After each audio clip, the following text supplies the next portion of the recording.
இன்றைய நாள் கிரிக்கெட் ரசிகர்களுக்கு ஒரு கொண்டாட்டமும் எதிர்பார்ப்பும் உள்ள ஒரு நாள். காரணம் 20 ஓவர் உலகக்கோப்பையின் இறுதிப் போட்டி இந்திய அணிகளும் நியூசிலாந்து அணிகளும் மோத இருக்கிறது. வெற்றி தோல்விங்கிறது ஆட்டத்தின் போக்கு தான் நிர்ணயிக்கப் போகிறது.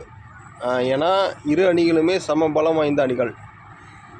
கேச்சஸ் வின் மேட்சஸ்ன்னு சொல்லுவாங்கள்ல, அதன் அடிப்படையில் நம்ம இறுதிப் போட்டிக்கு வந்ததுக்கு காரணமே சஞ்சு சாம்சன், பும்ரா மெயின் காரணமாக இருந்தாலுமே அக்ஷர் பட்டேல் பிடித்த அந்த 2 கேட்சுகளும் தான் மிகப்பெரிய இம்பேக்டை க்ரியேட் பண்ணிச்சு. அதன் அடிப்படையில் இன்றைய நாளில் எந்த அணிகள் கேட்சஸ் விடாமல் தவறான ஷாட்ஸ்களை ட்ரை பண்ணாமல் முறையாக ஹேண்டில் பண்ணுறாங்களோ அவங்க இறுதிப் போட்டியில் கண்டிப்பாக வெற்றியை தழுவாங்க.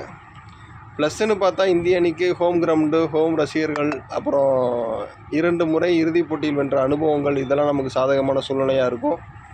நியூசிலாந்து அணிகளுக்கு பார்த்திங்கன்னா இன்ன வரைக்கும் T20 உலகக்கோப்பையில் நியூசிலாந்துக்கிட்ட நம்ம ஜெயிச்சதே இல்லைங்கிற ஒரு ரெக்கார்டு இருக்குது. அகமத கிரவுண்டு வந்து நமக்கு மைனஸு, இந்த மாதிரி பல விஷயங்கள் இருக்குது. அதன் அடிப்படையில் பார்க்கும்போது இன்னைய ஆட்டமானது கொஞ்சம் சுவாரஸ்யம் மிக்கதாகவும் இருக்கும், ரொம்ப எதிர்பார்ப்பு மிக்கதாகவும் இருக்கும்.